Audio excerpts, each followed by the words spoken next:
करें theoretical physics के आपके पिछले 5 ईयर्स के मोस्ट बड़े क्वेश्चंस के बारे में। सबसे पहले दोस्तों आपको दिया हुआ है the correct representation of variation of resistance R with temperature T. तो दोस्तों आपका जो रेजिस्टेंस है नॉन लीनियरली आपका दोस्तों बढ़ता है, यानी कि वो आपका लीनियर नहीं आपका बढ़ता है। यहाँ पर रेजिस्टिविटी का भी यही ग्राफ होता है। जेई मेन में इस साल आपका आया हुआ है। इसके बाद अगला क्वेश्चन आपको दिया हुआ है a steady current flows through a metal wire whose area of cross section आपको दिया हुआ है, वो दोस्तों आपका बढ़ रहा है। तो तब दोस्तों आपको बताना है ड्रिफ्ट वेलोसिटी किसके ऊपर आपका डिपेंड करेगा। तो ड्रिफ्ट वेलोसिटी होता क्या है आई अपॉन ई एन ए। तो फिर यहाँ पर आई जो है जो हमारा ड्रिफ्ट वेलोसिटी है इनवर्सली प्रोपोर्शनल टू एरिया यहाँ पर होता है। तो ऐसा दोस्तों यहाँ पर आपका ग्राफ बनेगा। इसके बाद अगला क्वेश्चन आपको ये दिया हुआ है a diamagnetic substance is brought near the north and south pole of a bar magnet it will be. तो फिर दोस्तों अगर मैं बात करता हूँ डायमैग्नेटिक की, तो ये दोस्तों दोनों साइड से रिपेल होगा, क्योंकि जहाँ मैग्नेटिक फील्ड होगी उसके अपोजिट दोस्तों ये जाना चाहेगा। तो दोनों साइड से दोस्तों ये मेरा रिपेल यहाँ पर होने वाला है, नॉर्थ से भी साउथ से भी। इसके बाद in the process of charging of capacitor the current produce between the plate of capacitor is. तो दोस्तों जो हमारा प्लेट ऑफ कैपेसिटर के बीच में जो होता है डिस्प्लेसमेंट करंट, वो क्या होता है, वो मेरा होता है epsilon naught d phi E by d t. यहाँ पर दोस्तों ये मेरा होता है। तो ये बहुत इंपॉर्टेंट क्वेश्चन है, आपको दोस्तों ध्यान रखना है। और बाकी जो क्वेश्चन है न्यूमेरिकल वाला जो पार्ट है वो दोस्तों आप डिस्क्रिप्शन से देख सकते हैं। The mass density of a nucleus of mass number A is. तो फिर दोस्तों आपको ध्यान रखना है ये इंडिपेंडेंट ऑफ ए होती है। सारे न्यूक्लियस में लगभग आपकी डेंसिटी 10⁻17 के टर्म्स में भी रहती है। इसके बाद अगला क्वेश्चन आपको ये दिया हुआ है in energy band diagram of n type Si the gap between the bottom of the conduction band and donor energy level कौन से ऑर्डर का होता है। तो ये दोस्तों आपको ध्यान रखना है 0.01 इलेक्ट्रॉन वोल्ट का यहाँ पर होता है। और यहाँ पर अगर मैं सिलिकॉन की बात करूँगा तो 0.72 एनर्जी होती है। जर्मेनियम की बात करूँगा तो 1.1 यहाँ पर एनर्जी होती है, ध्यान रखना है आपको।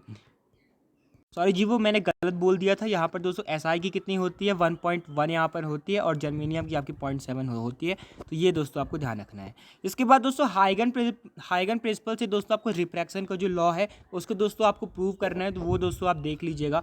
इसके बाद रिफ्लेक्टिंग टेलीस्कोप आपका रिफ्रैक्टिंग टेलीस्कोप से अच्छा क्यों होता है, क्योंकि रिफ्लेक्टिंग टेलीस्कोप में दोस्तों हम मिरर का यूज करते हैं और रिफ्रैक्टिंग टेलीस्कोप में हम दोस्तों लेंस का यूज करते हैं। तो फिर आपको दो रीज़न यहाँ पर बताने, एक होता है क्रोमेटिक एबरेशन, यहाँ पर कि अलग अलग जो कलर है आपका अलग अलग डिफ्लेक्ट होता है, लेकिन मिरर में ऐसा दोस्तों नहीं होता है। तो फिर जो रिफ्लेक्टिंग होता है उसमें क्रोमेटिक एबरेशन अलग अलग आपका रिफ्लेक्शन अलग अलग वेवलेंथ का नहीं होता है।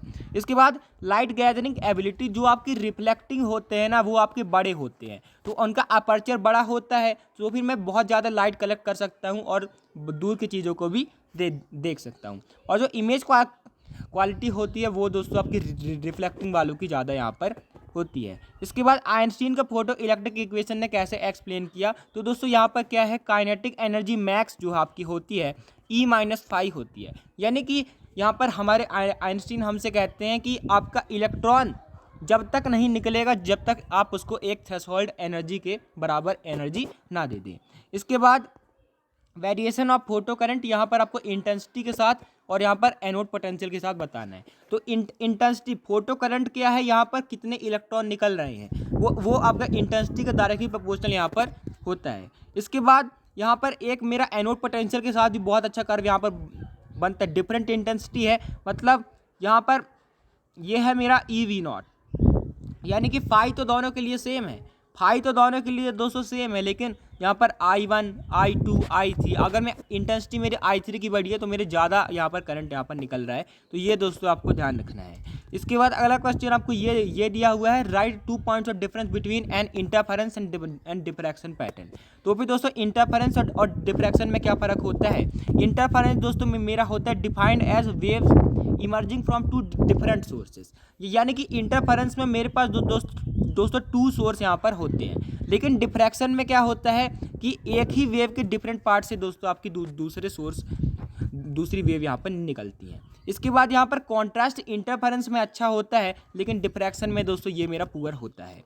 इसके बाद the sources are referred to as interference sources if the number of sources is as few as 2 sources. अगर नंबर ऑफ सोर्सेज कम है, अगर नंबर ऑफ सोर्सेज कम है यानी कि कम से कम 2 है, तो हम दोस्तों इसको कहते हैं इंटरफेरेंस। लेकिन अगर दोस्तों 2 से ज़्यादा है तब हम इसको कहते हैं डिफ्रैक्शन। तो ये जो पॉइंट्स है दोस्तों ध्यान रख लीजिएगा। इसके बाद अगला क्वेश्चन आपको दिया है GE is doped with AS due to doping.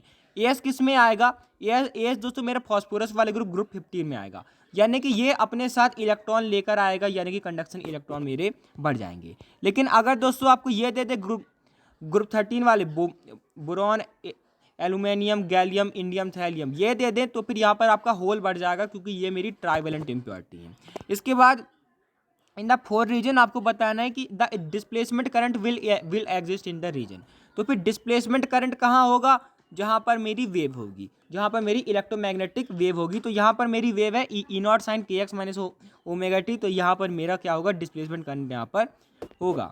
इसके बाद अगला क्वेश्चन आपको ये दिया हुआ है कि the mutual inductance between two coils is maximum when coils are bound on each other. सही बात है, अगर आप दो कॉइल को साथ में जोड़ देंगे तब उनसे सिर्फ आपका फ्लक्स लिंकेज ज़्यादा होगा, इसलिए वो दोस्तों यहाँ पर म्यूचुअल इंडक्टेंस ज़्यादा होगा। सही बात है, एक्सप्लेन कर रहा है।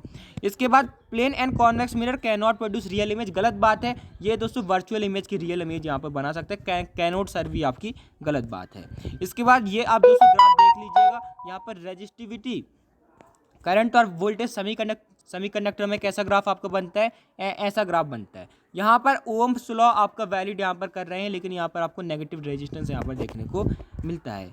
इसके बाद अगला क्वेश्चन आपको ये दिया हुआ है कि ड्रिफ्ट स्पीड जो है, अगर मैंने वोल्टेज को आधा कर दिया तो क्या हो जाएगी। आपको ध्यान रखना डायरेक्टली प्रोपोर्शनल टू वोल्टेज होती है, यानी कि आधा कर दिया तो आधी यहाँ पर हो जाएगी।